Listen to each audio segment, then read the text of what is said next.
I have Motorola Moto G60s, and today I'm going to show you how to update apps on this device. So firstly you have to go to the Play Store.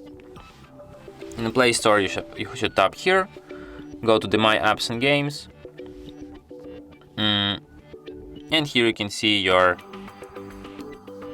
okay, I have no available updates. So if you have any apps which are not up to date, they will appear here in the updates section, but unfortunately I have no updates available, so I can show you how it looks, but you just have to go here, tap here, go to My Apps and Games, and here you can find your unupdated apps. So yeah, and that's it. Thanks for watching. If you find this tutorial useful, don't forget to hit that like button and subscribe to our channel.